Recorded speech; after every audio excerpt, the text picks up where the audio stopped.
Hi friends, welcome back to my channel. ఈ రోజు మీకు ఈ సీరియల్లో ఏం జరిగిందో తెలుసుకోవాలి అనుకుంటున్నారా? అయితే వెంటనే మనం సీరియల్లోకి వెళ్ళిపోదాం. ఇక మాధవ అయితే తన తమ్ముళ్ళ జీవితం బాగుండాలి అంటే తను ఆ ఇంట్లో ఉండకూడదు అని నిర్ణయించుకుంటాడు. ఇక ఎవ్వరికీ చెప్పకుండా ఒక లెటర్ని అయితే రాసిపెట్టి ఇంటి నుంచి అయితే మాధవ వెళ్ళిపోతాడు. ఒక్కసారిగా ఉదయం లేచి అందరూ కూడా ఆ లెటర్ చదివిన తర్వాత ఒక్కొక్కరు చాలా అంటే చాలా బాధపడతారు. ఒక విధంగా చెప్పాలి అంటే కన్నా అయితే అక్కడికక్కడే కుప్పకూలిపోతాడు. ఇక చక్రి ఇదంతా మీ వల్లే అంటూ ఇక మహాలక్ష్మి మీద అరవడంతో ఒక్కసారిగా మహాలక్ష్మి కూడా షాక్ అయిపోతుంది. ఇక పక్కన ఉన్న కేశవ అయితే రేయ్ ఏంట్రా అలా మాట్లాడుతున్నావు, తనేం చేసింది అని అంటుంటే అన్నయ్యకి పెళ్లి చూపులు ఏర్పాటు చేపించింది తనే కదా, అయినా మొదటి నుంచి అన్నయ్య చెప్తూనే వస్తున్నాడు ఇట్లాంటివేవి వద్దని, కానీ అదేం వినిపించుకోకుండా తనకి పెళ్లి చేయాలంటూ అదిగో అట్లా పెళ్లి చూపులు ఏర్పాటు చేపించింది. ఇప్పుడు ఏం జరిగింది? వాళ్ళన్న మాటలకి అన్నయ్య బాధపడి ఇంటి నుంచి వెళ్లిపోయాడు. పైగా తనని ఎవ్వరూ వెతకద్దంటూ అందులో రాసి పెట్టాడు. నాకెందుకో భయంగా ఉంది. మన జీవితాల కోసం అన్నయ్య మనల్ని వదిలిపెట్టి వెళ్లిపోయాడని అర్థమవుతుంది. కానీ అన్నయ్య లేనప్పుడు మనం సంతోషంగా ఉంటామని అన్నయ్య ఎలా అనుకుంటున్నాడు అంటూ ఇక చక్రి అయితే బాధపడుతూ ఏడుస్తూ ఉంటాడు. ఇక నారాయణ అయితే రేయ్ వెళ్ళి తలా వైపు వాణ్ణి వెతకండ్రా అని చెప్పడంతో ఇక అందరూ కూడా తలా వైపు వెళ్లి మాధవ కోసం వెతుకుతారు.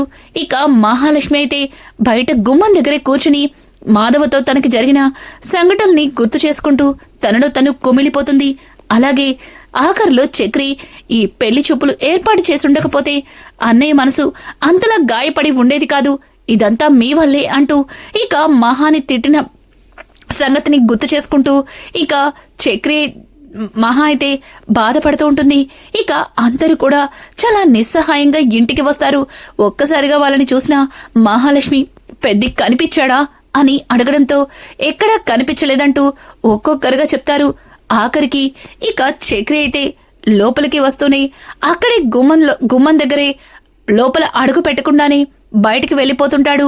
ఇక మహా అయితే ఆగండి అంటూ ఇంకా చక్రిని ఆపుతూ ఉంటే చక్రి ఎక్కడికి రావాలి చెప్పండి, అన్నయ్య లేని ఆ ఇల్లు నాకు ఒక శ్మశానం లాంటిది, ఆ ఇంట్లో నేను ఉండలేను, నాకు అన్నయ్య కావాలి, అన్నయ్య కోసం ఎక్కడన్నా వెతుకుతాను అంటూ ఇక చక్రి అయితే మళ్ళీ అక్కడి నుంచి వెళ్ళబోతుంటే ఇక మహాలక్ష్మి అయితే చక్రి చెయ్యి పట్టుకుని ఆగండి, మీతో పాటు నేను కూడా వస్తాను అంటూ ఇక మహా అయితే చక్రితో కలిసి ఇంకా మాధవ కోసం అంతా వెతుకుతూ ఉంటారు. ఇక ఎక్కడ కూడా మాధవ కనిపించకపోవడంతో చక్రి చాలా అంటే చాలా బాధతో ఒక ప్లేస్లో బండాపి అక్కడే ఒక ప్లేస్లో కూర్చుని ఉంటాడు. ఇక మహాలక్ష్మి అయితే చక్రి పక్కన కూర్చుని మీరేం బాధపడకండి, పెద్దికి మనం తన కోసం బాధపడతామని తెలుసు, ఖచ్చితంగా పెద్ది తిరిగి వస్తాడు, మీరిలా బాధపడకండి అంటూ ఇక మహా అయితే మొదటిసారిగా చక్రి భుజం మీద చేయి వేసి తన కళ్ళనీళ్లు తుడుస్తుంది.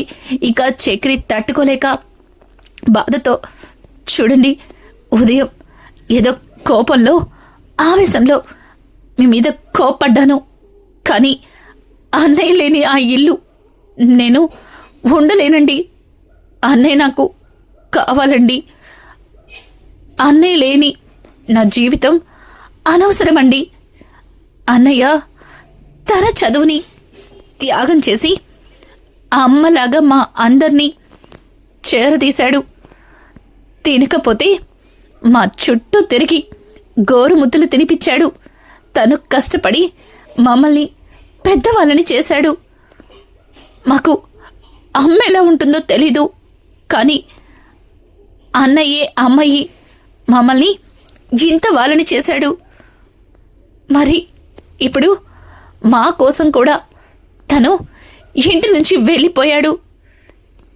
ఇదంతా నేను తట్టుకోలేకపోతున్నాను అంటూ ఇక చక్రి మాట్లాడే ప్రతి మాటకి కూడా మహాలక్ష్మి గుండె పగిలేలా ఏడుస్తుంది. ఇక మహా అయితే పదండి ఇంటికి వెళ్దాం. పెద్ది మిమ్మల్ని చూడకుండా అస్సలు ఉండలేడు. ఖచ్చితంగా పెద్ది తిరిగొస్తాడు అంటూ ఇక మహా అయితే చక్రికి నచ్చ చెప్పి ఇంటికైతే తీసుకొస్తుంది. ఇక వాళ్ళిద్దరూ ఇంటికి వచ్చేసరికి కన్నా అలాగే కేశవ, అన్నయ్య మాధవన్ని కనిపించాడా? ఎక్కడా ఎక్కడా అంటూ ఇక వెనక్కి చూస్తూ ఉంటాడు. ఇంకా పక్కన ఉన్న మహాలక్ష్మి లేదు అన్నట్టుగా తలని అటు ఇటు అడ్డంగా ఊపుతుంది. ఒక్కసారిగా ఇక కేశవ ఒకవైపు, కన్నా ఒకవైపు చతికిల పడిపోతారు. ఇక కన్నా అయితే నాకు మాధవన్నయ్య కావాలి, మాధవన్నయ్య లేకుండా నేను ఉండలేను, నేను మాధవన్నయ్యని చూడాలి అంటూ ఇక కన్నా అయితే చిన్న పిల్లల్లాగా మారం చేస్తుంటాడు. ఇంకా అది చూసిన చక్రి, రేయ్ అన్నయ్య ఏదో కోపంలో వెళ్ళిపోయాడు, కానీ మనం లేకుండా అన్నయ్య ఎక్కడికి వెళ్తాడ్రా? మనల్ని చూడకుండా నిమిషం కూడా ఉండలేని అన్నయ్య ఎక్కడని ఉంటాడు?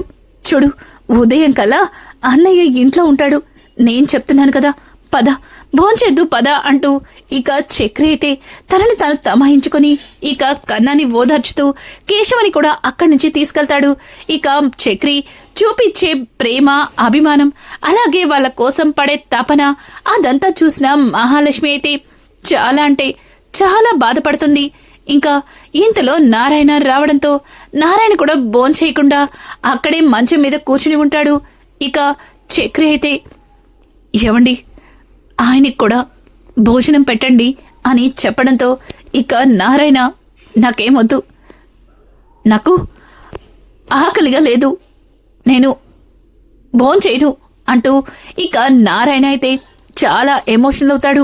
ఒక్కసారిగా నారాయణ అలా చూసేసరికి అందరూ కూడా షాక్ అయిపోతారు.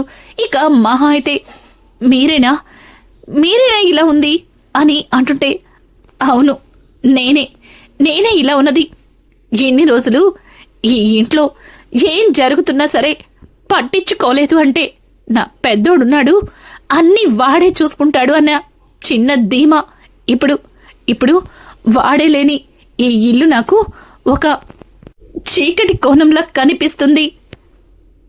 వాడు లేని ఈ ఇంటికి రావాలని కూడా అనిపించట్లేదు అంటూ ఇక నారాయణ కూడా బోరున ఏడ్చేస్తాడు. ఒక్కసారిగా నారాయణ్ని అలా చూసేసరికి అందరూ కూడా చాలా బాధపడతారు. ఇక చక్రి అయితే నారాయణ పక్కన కూర్చుని, నానా మా అందరికీ ధైర్యం చెప్పాల్సిన నువ్వు ఇలా బాధపడ్డమేంటి? చూడండి నాన్న, అన్నయ్యకేమీ కాదు, అన్నయ్య ఖచ్చితంగా రేపొస్తాడు, మీరు బాధపడకండి, ముందు భోంచేయండి. రే కేశవ, నాన్నకి మందు తీసుకురారా అని అంటుంటే, వద్దు, నాకెటువంటి మందు వద్దు, నేను అది తాగలేను అంటూ ఇక నారాయణ అయితే వాళ్ళు పెట్టే భోజనాన్ని కూడా పక్కకు గంటేసి అక్కడి నుంచి దూరంగా వెళ్లి ఒక చెట్టు కింద కూర్చుంటాడు. నారాయణ్ని అట్లాంటి పరిస్థితిలో చూసి అందరూ కూడా బాధపడుతుంటారు. ఇక మహా అయితే, చూడండి, మీరెప్పుడు అంటుండేవారుగా ఆయనకి ఇండ్లన్నా ఇంట్లో కొడుకులన్నా ఎటువంటి బాధ్యత లేదని. ఆయన బాధ్యత, అలాగే ఆయన ధైర్యం పెద్దినే లేనప్పుడు ఆయన ఎంత నిస్సహాయంగా మారిపోయాడో చూశారు కదా అంటూ ఇక మహా మాట్లాడుతూ ఉంటే ఆ మాటలకి ఇంకా మరింత దుఃఖంతో ముగ్గురు కూడా లోపలికి వెళ్తారు.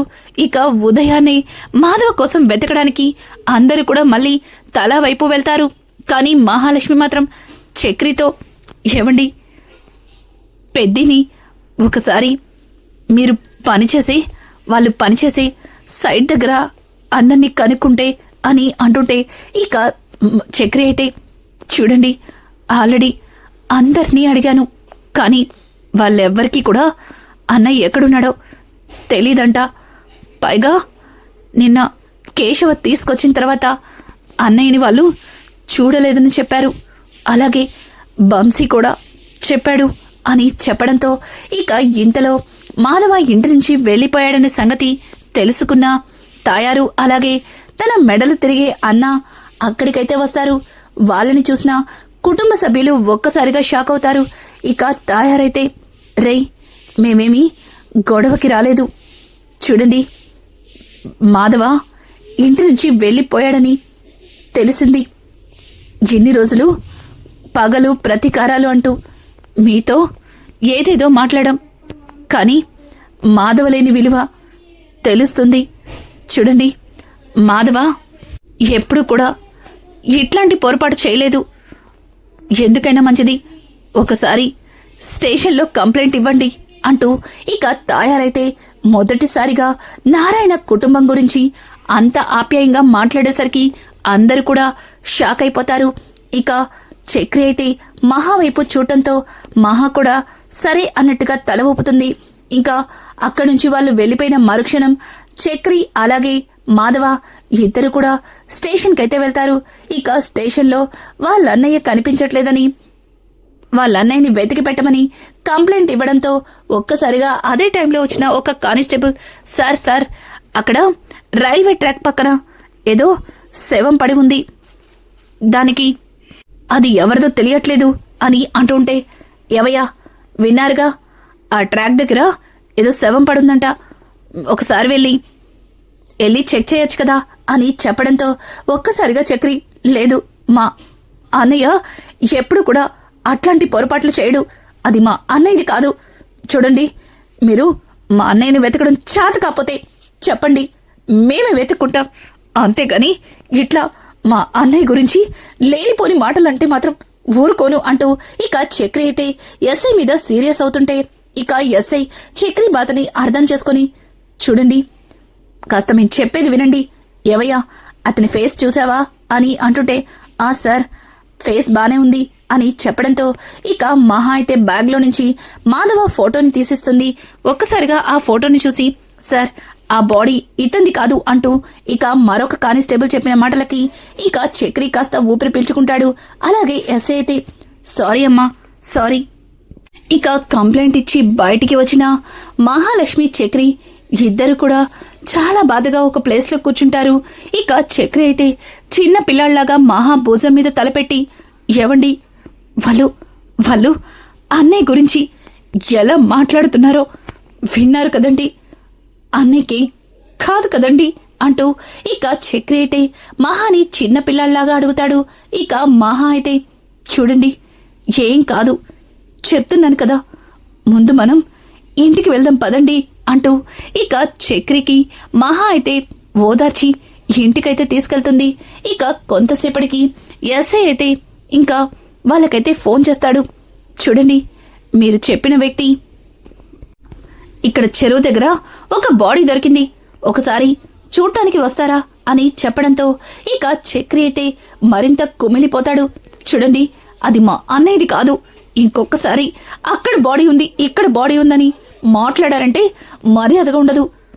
మీకు నిజంగా మా అన్నయ్యని వెతికే ఉద్దేశం ఉంటే వెతికి పట్టుకుని తెచ్చివ్వండి, అంతేగాని అక్కడ బాడీ దొరికింది ఇక్కడ బాడీ దొరికిందంటూ నోటికొచ్చినట్టు వాగి నాకు కోపం తెప్పించకండి అంటూ ఇక చక్రి అయితే వాళ్ళకి గట్టి వార్నింగ్ ఇచ్చి కాల్ కట్ చేస్తాడు. ఇక ఇంతలో బంసీ అయితే ఇంటికైతే వస్తాడు.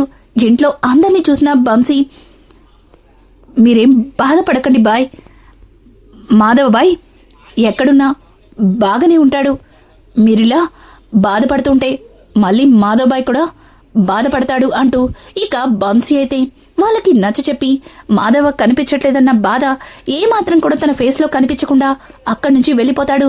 ఒక్కసారిగా బంసీ మాటలు అలాగే బంసీ ప్రవర్తన చూసి అందరూ కూడా షాక్ అవుతారు. ఇక కేశవ అయితే, చూడ్రా అన్నయ్య ఉన్నన్నాళ్ళు బాయ్ బాయ్ అంటూ అన్నయ్య వెంటే తిరిగి చాలా అంటే చాలా నమ్మకంగా ఉండేవాడు, కానీ ఇప్పుడు అన్నయ్య కనిపించకపోవడంతో బంసీ కూడా ఎట్లా చేతులు దులుపుకున్నాడో చూసావుగా, మన ఇంటి చుట్టుపక్కల కూడా రావట్లేదు, ఏదో వచ్చామా వెళ్ళామా అంటూ ఎట్లా మాట్లాడుతున్నాడో అని అంటూ ఉంటే ఇక అక్కడే ఉన్న నారాయణ అయితే, రే బంసీ గురించి నాకు బాగా తెలుసు, ఆ రోజు మెడలు తిరగనివాడు వచ్చి గొడవ చేస్తే నన్ను దాటి మాధవన్నని మీదకెళ్ళమని మాట్లాడాడు, అప్పుడే నాకు అర్థమైంది బంసీ కూడా మీ తోడ పుట్టకపోయినా తోడ పుట్టిన తమ్ముళ్లాగా మాధవ్ మీద చాలా ప్రేమతో ఉన్నాడు, కానీ బంసీ అలా ఉన్నాడంటే నాకు కూడా ఎందుకో అనుమానంగా అనిపిస్తుంది అని చెప్పడంతో ఒక్కసారిగా మహాలక్ష్మి, ఒకవేళ పెద్ది ఎక్కడున్నాడో వంశీకి తెలిసేమో, తను ఆ నిజాన్ని దాచిపెట్టమని మాట తీసుకున్నాడేమో అని చెప్పడంతో ఇక చక్రి అయితే ఆ మాట విన్న తర్వాత ఒక్కసారిగా షాక్ అవుతాడు. ఇక వెంటనే లేచి అక్కడి నుంచి నేరుగా వంశీ ఇంటికి బయలుదేరుతూ ఉంటే చక్రితో పాటు మహా కూడా బయలుదేరుతుంది. అలా ఇద్దరు కూడా వంశీ ఇంటికి వెళ్లేసరికి అక్కడ మనీషా అయితే ఇక మాధవ్కి టిఫిన్ వేసి పెడుతూ తినమని తన భాషలో చెప్తుంది. ఇక మాధవ్ అయితే వద్దు, నాకు ఆకలిగా లేదు అంటూ ప్లేట్ ని పక్కన పెట్టడంతో ఇక వంశీ, ఏంటి బాయ్, నువ్విక్కడికొచ్చిన దగ్గర నుంచి పచ్చి మంచినీళ్ళు కూడా తాగలేదు. అక్కడేమో మీ తమ్ముళ్ళు కూడా మీకోసం ఇలాగే బాధపడుతున్నారు. ఎందుకు బాయ్ ఇంటి నుంచి వచ్చి అక్కడ వాళ్ళని బాధపెట్టి ఇక్కడ నువ్వు బాధపడ్డం? చూడు బాయ్, నువ్వు ఇంటికి వెళ్ళిపోతే ఎప్పట్లాగా సంతోషంగా ఉంటావు. నిన్నిలా చూడలేకపోతున్నాం. అక్కడ వాళ్ళ అడిగిన మాటలకి సమాధానం చెప్పలేక, నిజాన్ని దాచిపెట్టలేక నేనెంతలా బాధపడుతున్నానో నీకు అర్థం కావట్లేదు అంటూ ఇంకా వంశీ చెప్పిన మాటలకి ఒక్కసారిగా మాధవ, అంటే వాళ్ళు బాధపడుతున్నారా అని అడుగుతుంటే, మరి నువ్వు లేకపోతే బాధపడమా అన్నయ్య అంటూ ఇక గుమ్మం దగ్గర నుంచి చక్రి మాట్లాడడంతో ఒక్కసారిగా చక్రి మాటలకి మాధవ అలాగే అందరూ కూడా షాక్ అవుతారు. ఇక మాధవ చాలా ఎమోషనల్ గా చక్రిని హత్తుకుంటాడు. రానున్న ఎపిసోడ్స్ మరింత ఇంట్రెస్టింగ్ గా మారబోతున్నాయి. ఇక ఇక్కడి నుంచి మన మహాలక్ష్మి చక్రిల మధ్యలో ప్రేమ ఎలా మొదలవబోతుంది అన్న విషయాన్ని మీకు తెలుసుకోవాలి అనుకుంటే మా ఛానల్ని సబ్స్క్రైబ్ చేసుకోవడం మాత్రం మర్చిపోకండి. Thanks for watching. Hi friends, welcome back to my channel. ఈ రోజు మీకు ఈ సీరియల్